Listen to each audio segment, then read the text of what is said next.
Ladies and gentlemen, I am your host, your narrator. I am IWN's very own Brennan, and I am here live with your AEW Dynamite review. This is your April the 28th, 2021 AEW Dynamite review.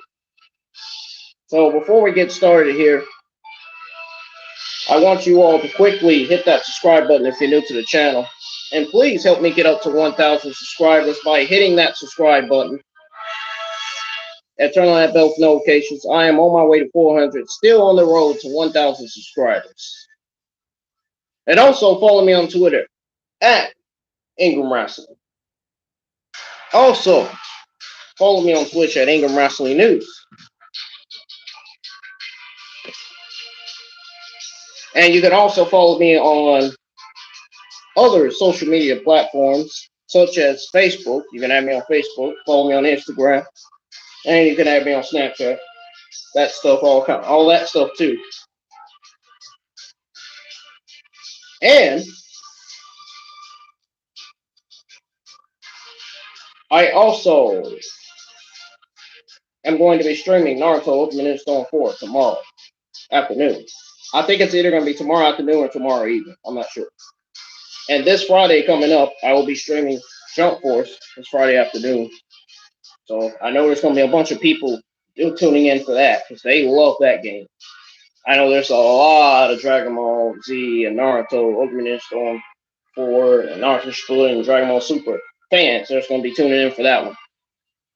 And then after that, my SmackDown Watch Along will be live this Friday. And then my WWE SmackDown Review will be live after that. So just thought I'd go ahead and tell you all that and get that out the way. So with that all being said, folks, let's go ahead and get started with the review. Now,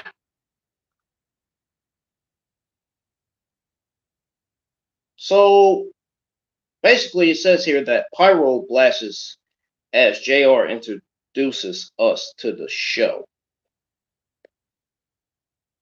Commentary runs down tonight's card before Hangman Page made his entrance. Brian Cage and Team Taz attacked him before he makes it to the ring. Now, Taz is on commentary. Dark Order run out to save Hangman Page. So we got a huge brawl between the factions on the stage. And Cage powerbombs Page on the stage and throws Page into the ring. The referee checks on Page in the corner, and Page gives the go-ahead to ring the bell. So we basically got Brian Cage versus Adam Page. You all do realize that Cage and Page rhymes, right? Yeah, just thought I'd throw that out there. So here's what went down with this singles match here between Cage and Page, which I thought was absolutely good, but it was not one of the best matches on this show. Cage attacks Page in the corner. So Page tries to fight back with some chops to no avail. Cage hits a belly-to-belly suplex. Cage hits shoulders to the gut in the corner. Running uppercut, high knee into a German suplex. Gets a 2 count for Brian Cage. Now, Adam Page was thrown out of the ring. And then Brian Cage hits Page with the knee to the midsection before he throws Page into the barricade once. So Cage hits a backdrop onto the ring apron. And then Cage breaks the count. It hits a body slam on the outside. Back in the ring, Cage gets a 2 count. Cage goes for a standing moonsault, but Page gets the knees up. Cage hits a thrust kick and a huge superplex over the top rope. Cage goes for a suplex, but Page hits knees to the head, basically, And then Page throws Cage into the ring post. Page hits a huge moonsault from the top rope to the outside. So then we have Page going for the buckshot lariat, but Cage catches him with an F5. Cage hits multiple power bombs into a buckle bomb for a 2 count. Then Cage hits the drill claw for the win, and that was pretty much it. That was pretty much it, folks. So I'm guessing this is the beginning of Brian Cage's feud with Adam Page. I'm guessing this is a new feud that is was formed on this week's episode of AEW Dynamite. Not sure. But I can give you my thoughts, my analyst thoughts on Brian Cage versus Adam Page when I read the results for AEW for AEW Dynamite before I went live with the review. So here's what happened with the match. Here's my analyst thoughts on that match. Excuse me. I didn't know what I was saying at first. Cage set the tone from the get-go. So here's my analyst thoughts on this match. This is where it comes in here. So delivering that powerbomb that drove the air from Page honestly set up the excuse for the Red Hot Stars loss. Now, listen here, folks. There will be some that inevitably question the logic behind beating Page. Now, when all signs had pointed, to a showdown between Page and former partner Kenny Omega. Now, with only a few weeks left until Double or Nothing and a budding rivalry between Page and Team Taz, it appears as though the creative has pivoted ever so slightly. Now, maybe AEW has decided to hold off on Page's title match until August is All Out, instead booking him against Cage at the Memorial Day weekend pay-per-view. If that is the case, this outcome makes sense. Cage needed the win. He's physically dominant and looks like $1 million. But he needs to accrue some television victories to regain momentum, and he got a big one here. So time will tell if he can build on it or if this was merely a means to a more significant income, Double or Nothing. So that's my analyst thoughts on this match between Brian Cage and Adam Page. Now, so we got a recap of Moxley and Kingston driving their truck into the Elite's trailer. The Elite are in a limo. They invite a cameraman into their limo. Callis brags about all the gold they have. Omega says he feels giddy, but a little pissed off. What happened to their trailer? They are used to numbnut people trying to take them down. Omega isn't afraid. Read my lips. I am not afraid. A car horn sounds outside. They freak out, and turns out Nakazawa hits the horn on the limo. Omega says Kingston will face Nakazawa. So we got a commercial break. The Sydals make their entrance for the tag team Eliminator match.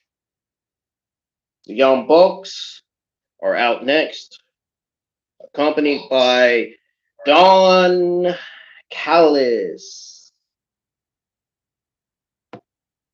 Callis joins commentary. So we have the tag team title eliminator match. We have Young Bucks versus Mike and Matt Sydal, the Sydal brothers. So here's what went down with this match. So Matt Jackson and Mike Sydal start the match. So they lock up to start. Matt rings the arm. Matt hits chops to the windpipe. Matt misses a moonsault, but Mike Sydal doesn't. So then Nick Jackson tags in. Mike Sydal hits a deep arm drag. And then Matt Sydal tags in. More arm drags to Nick. Mike Sydal tags in and drops toe hold into a drop kick. Double drop kick to Matt Johnson. Matt hits a blonde tag and a super kick to Mike Sydal. And we got a drop kick to Mike. So Matt hits right hands to Mike. And then Nick tags in. And then we got a senton to Mike. Right hand into a body slam. Nick hits a kick on the apron. The Bucks hits a double team offense. Mike and Nick hits a double clothesline. Matt Johnson does twin magic and replaces Nick. The referee doesn't seem to notice. Matt Sydal tags in and runs wild with kicks. Fisherman suplex to Matt for a 2 count. Matt Sydal hits a jawbreaker. And Matt and Mike Sydal hit a double meteora for a 2 count. And then Nick hits a super kick. Matt Sydal hits a double Hurricane Rana. Matt Sydal gets a crucifix pin for a 2 count. Very close to a 3. So Matt Sydal hits a Hurricane Rana on Nick. Matt Sydal crashes from the top rope as Matt moves out of the way of another Hurricane Rana. Matt hits a low blow on Mike Sydal. Double super kick to Matt Sydal. A BTE trigger on Mike Sydal for the win. And once again, that was it.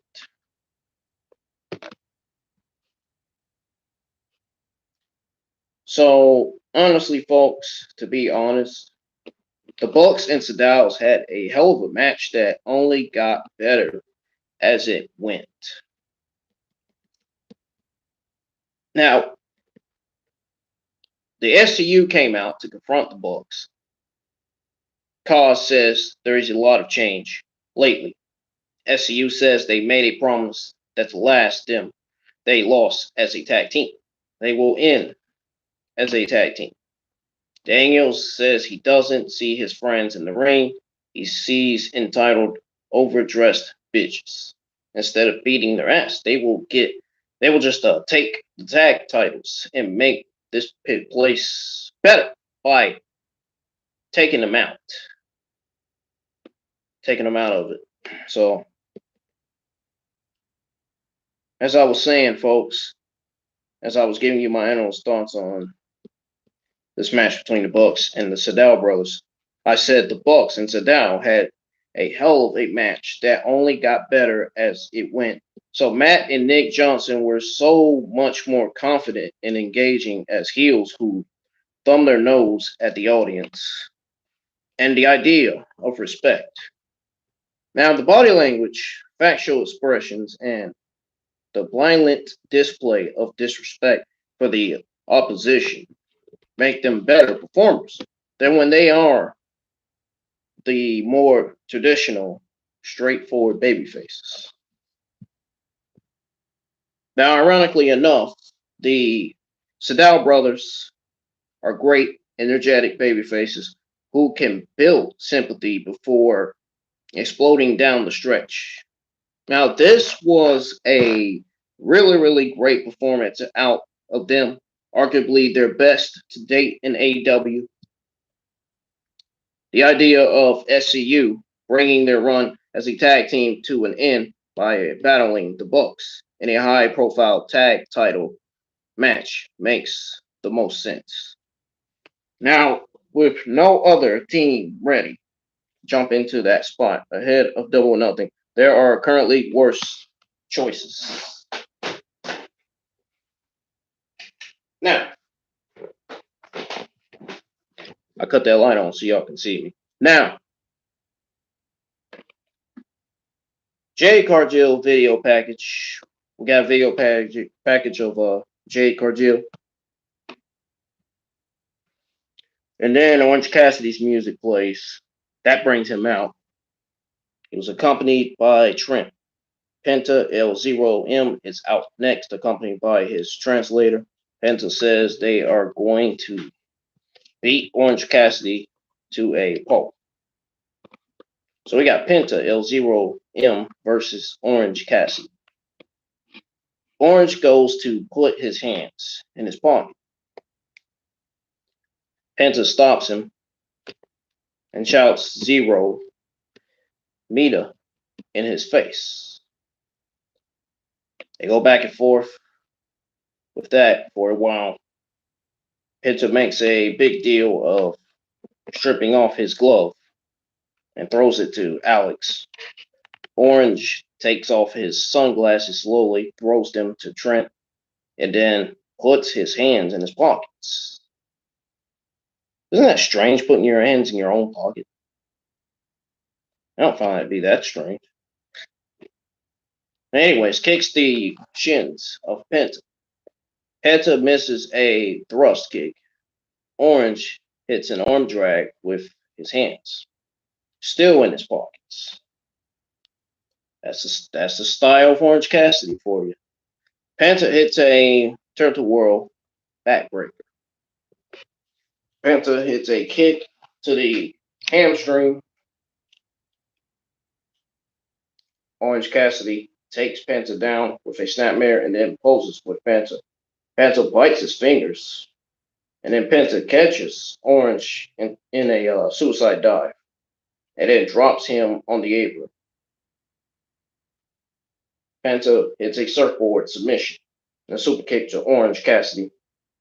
Penta chokes Orange in the ropes. Penta hits a overhead chop in the corner. Kick to the leg, I believe. Penta targeting the knees. More kicks to the legs from Penta. Penta hits an enziguri. Orange turns the tables with a diving crossbody. Penta blocks a DDT and turns it into a brain buster for a 2 count. So we got Orange Cassidy hitting strikes to Penta. Penta hits a pump handle slam for a 1 count. I'm surprised that was a 1 count. Are you? What about you, Chad? Are you guys surprised that was a 1 count?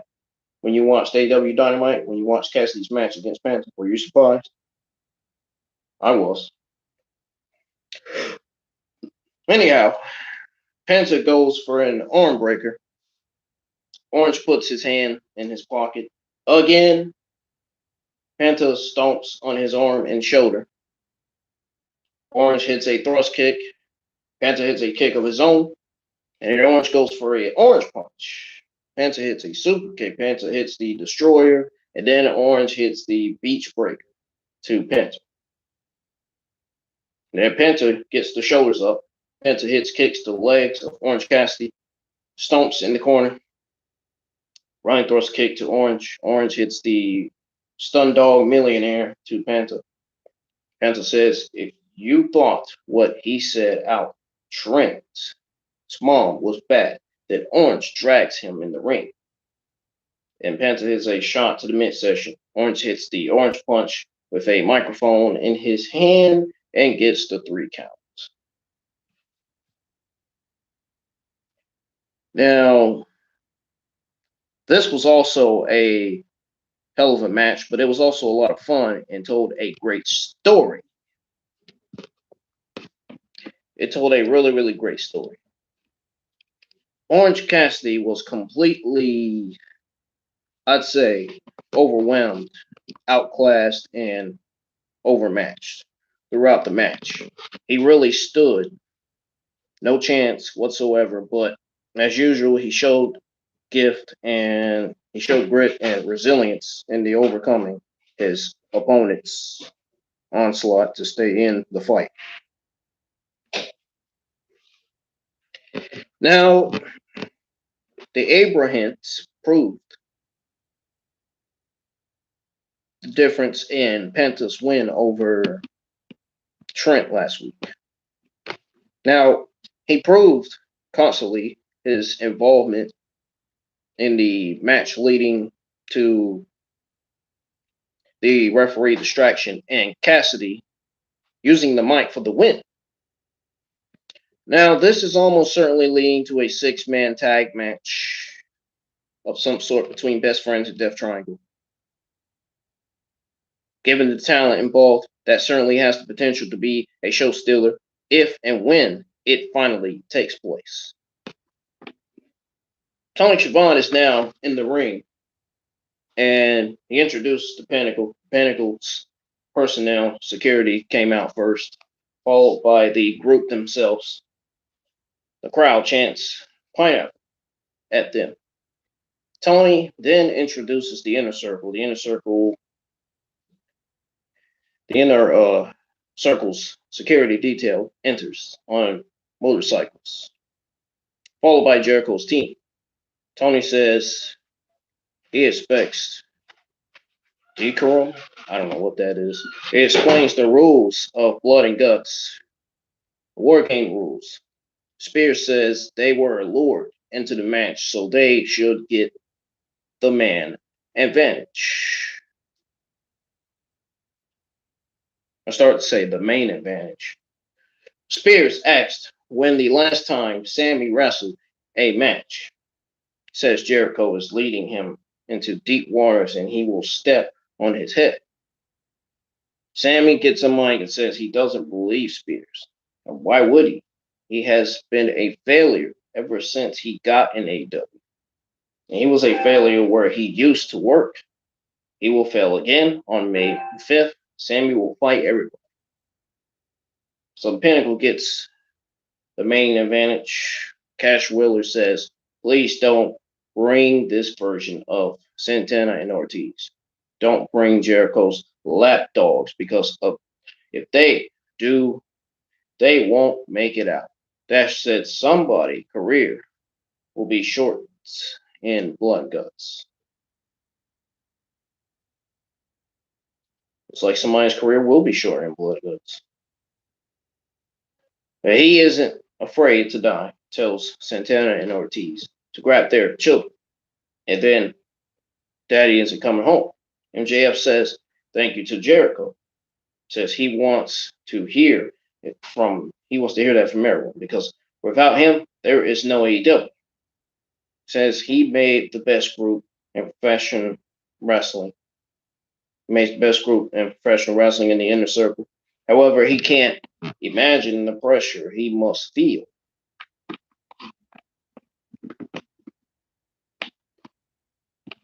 Yeah, he says he can't imagine the pressure he must feel. You put the company on the line every time you come out here. We can see it every week. Your eyes are bloodshot and you look exhausted. You won't have to worry much longer. MJF will take the burden at Blood and Guts. When Blood and Guts is over, he will once again say, thank you. Your spot is mine. Jericho calls MJF a self-righteous, self-gratified prick. You can inherit a spot like he inherited mommy and daddy's trust fund. You want a spot, you have to earn it. At 25, he was already headlining arenas in Japan and Germany, That's how he earned his reputation and put him at the top of the game. The Inner Circle is a family. This has been a part of AEW since day one. MJF will not get in the middle of the Inner Circle against. You will have to kill us to make us surrender.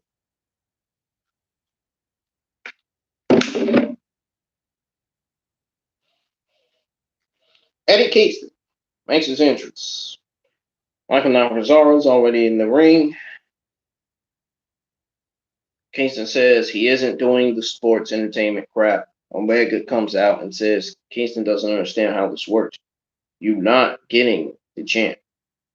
You're not getting the chant. You're getting knocked. Nakazawa attacks Kingston from behind. Kingston quickly gets the advantage and beats him down easily. Kingston puts Nakazawa's leg in the chair and tells Omega to get in the ring or he will break Knox's ankle. Omega says Knox knew what he signed up for. Omega sends Cutler out. Moxley attacks Omega from behind and locks in a rear naked choke on Omega. Omega passes out. Kingston puts the chair on Omega's leg, tells Callis to give him a tag match or he will break Omega's leg. Callis panicked, says he can make it work. Moxley says they want a tag match with Omega and Nakazawa. Kingston says he see them next week. Sammy Guevara makes his entrance. He has flashcards. He will be the first man in the cage next week. First man with the Pentacle's blood on his hands. Now,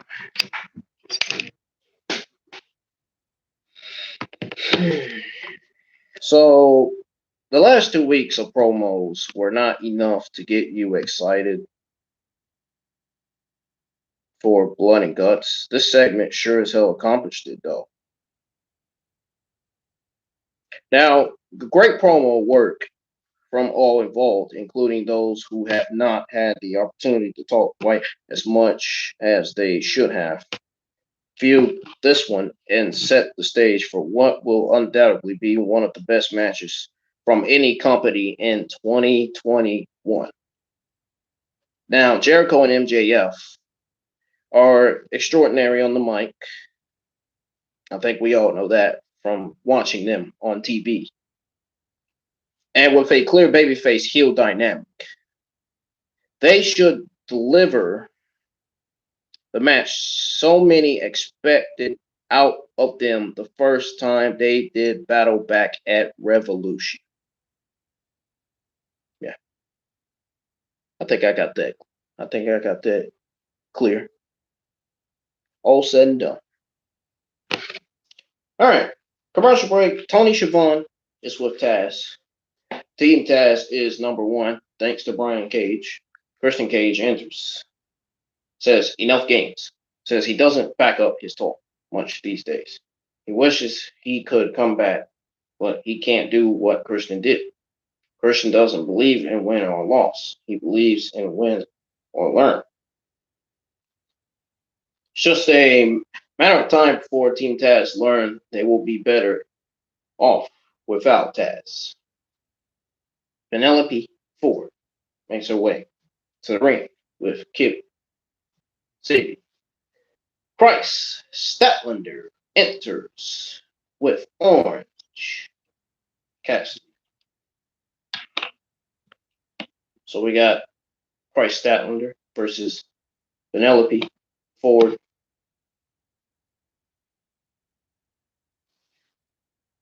So it starts out with strikes back and forth. Statlander hits a power slam and a military press. Ford drags her out of the ring and hits a big forearm. So Ford misses a double knees and Statlander hits a forearm. And Ford hits a big boot. So then she hits a diving knee drop. Ford dominates, taking over the match so far. She was taking control. She delivered kicks to the face in the middle of the ring. Erased Statlander across the ropes. Forward kisses kick and slingshots Statlander into the ropes. Back and forth strikes. Statlander hits a back heel trap. He hits a back heel trip and an uppercut in the corner. Statlander hits a knee to the side of the head. A blue thunder bomb for a 2 count. Guarantee you that was an homage to Sami Zayn. That's probably where she got that one from. That's probably where she got that move from, Sami Zayn. Ford hits a German suplex, and Ford hits a bulldog in the corner. Net breaker for a 2 count. Ford misses an elbow. Statlander hits a solar eclipse for a 2 count. Ford hits a roundhouse kick for a 2 count. Then Statlander catches Ford with a big bang power driver for the victory. Oh, so that's what it's called. I thought it was just called simply a power driver. Orange blocks kick from interfering.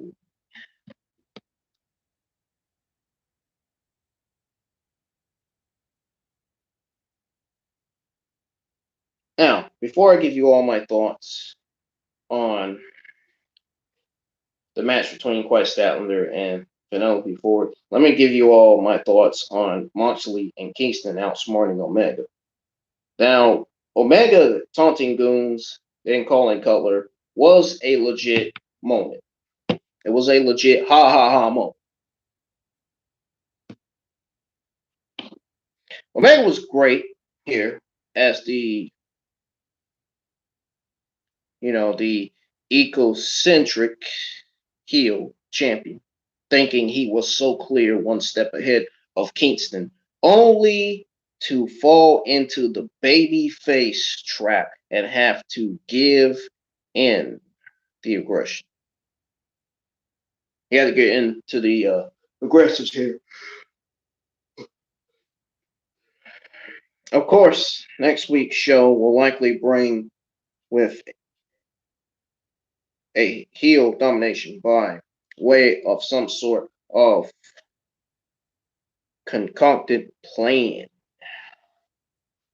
Now, that or Omega will finally meet some of the come-ups he has avoided in recent months. Now on to my thoughts on Kris Statlander versus Penelope Ford. Analyst thoughts here. Honestly, Statlander and Ford worked hard, and the result was a solid wrestling match that showcased the former champion, I'm guessing, and let the underutilized Ford show off a bit between the ropes. Now, Statlander was a major player in the women's division prior to her injury, of course, and while all signs point to Britt Baker derailing Hikaru Shida. So seriously, all signs point to Britt Baker dethroning, Hikaru Shida sooner rather than later. One has to wonder if the Estrusho of the division will be in line for a title opportunity before long. Now, it was interesting to see Sibian and Ford back on television without Maru making his presence felt, especially since he has been looking for his friend and tag team partner since their loss in Arcade a few weeks ago, or a few weeks back.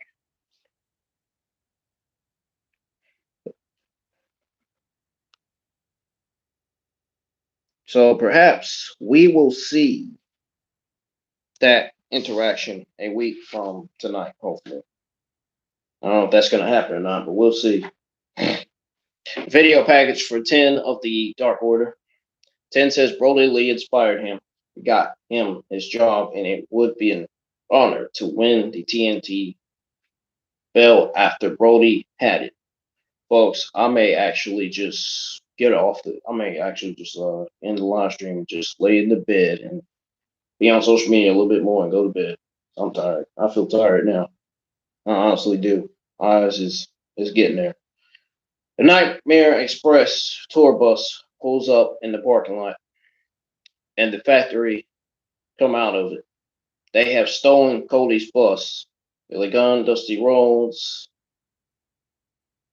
and Lee Johnson enter and attack the factory. They brawl on the outside. Johnson hits a big right hand to QT Marshall. So we got Nightmare Family versus the factory. Gunn and Comoroto start the ring. They start the match. Comoroto hits a backbreaker for 1 count. Comoroto hits a bear hug on the tapped ribs. Gunn tries to fight out with forearms. It tags in Rhodes. Rhodes hits a clothesline, uppercut, and then Comoroto hits a back elbow on Dustin. Solow tags in with strikes to Rhodes. Comoroto tags in and grinds his knee into Dustin in the corner. Backbreaker to Dustin. The 2 count. Solow tags in. Dustin fights out with right hands. Corkscrew kick from Solow. 2 count. QT tags in. Right hands to Dustin. Dustin hits in uppercut. QT hits a drop kick and then, drop kick for a 2 count. You all get what I'm saying, right? So QT kicks Gunn in the apron. And then Dustin hits a power slam. Johnson tags in and runs wild on Solow. Back elbow, neck breaker, running chop in the corner. Little thunderbomb for a 2 count. Same thing that Kris Statlander used in her match against Penelope. By the way, just reminding you all. So Corrado stops the count. QT gets dumped to the outside.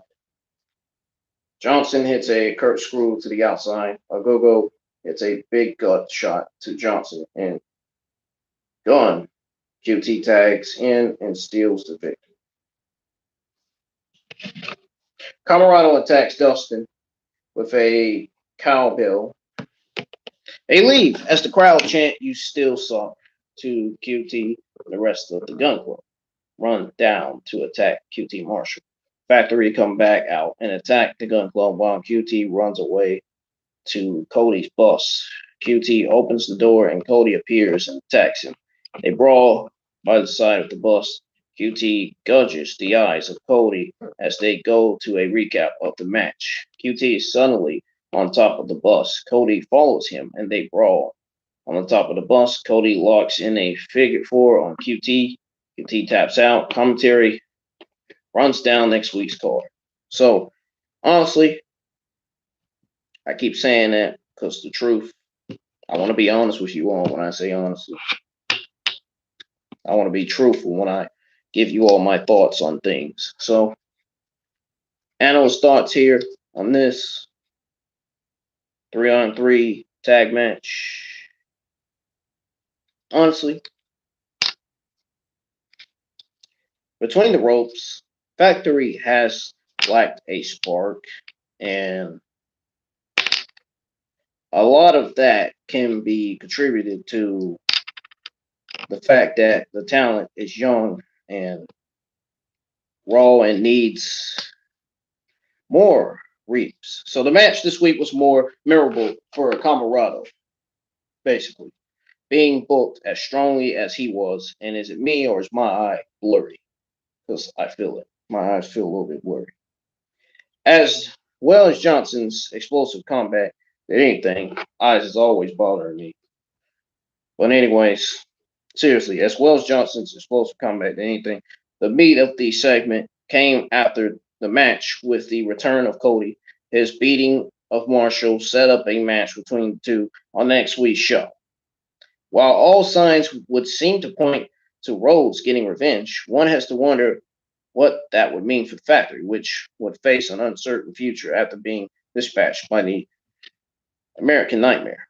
Still, the review of Cody Rhodes is pretty cool. AEW has done a solid job of booking Comoroto and Ogogo to be badasses. So the segment was a winner. It was a win. Now, commentator runs down next week's card. Kip Sabian's backstage. He walks into a room with Rusev, known as Miru. Miru attacks him before he can say anything. Miru shouts, nobody will stop him, and, he chokes Kip with a chain, throws him into the wall multiple times, and slams Kip's arm in the door. Miru says he forgives Kip as Kip screams in pain. Commercial break. The Dark Order make their way to the ring for tonight's main event. It was last night, by the way. I'm just saying that because it says it on here. 10 will challenge Darby Allin for the TNT title. The champion is out, accompanied by Sting.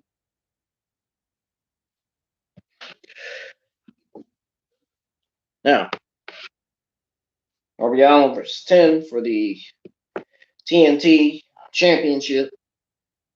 Walk up to start. 10 powers Darby to the ropes. They go face to face. And then another lockup. 10 powers Darby to the corner. Darby gets a headlock. 10 hits a shoulder tackle. 10 hits a delayed suplex.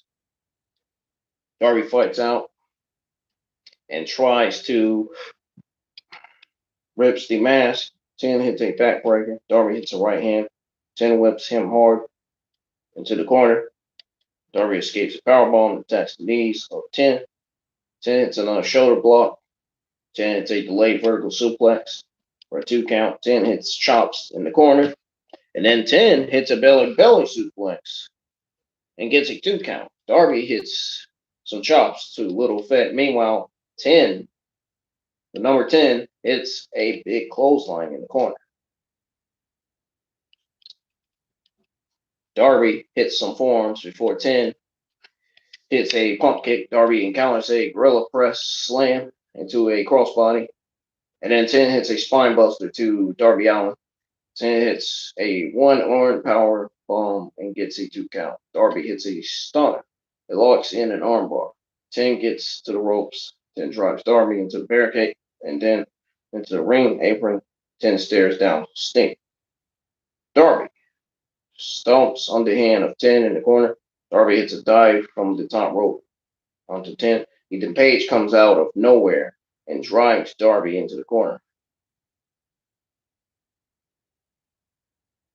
Into the corner post. 10 hits a slingshot German suplex and gets a 2 count.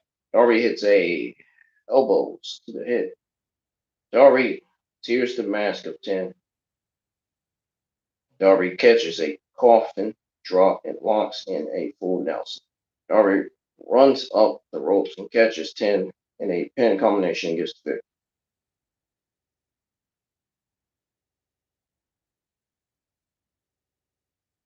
So that 10 shows respect to Darby.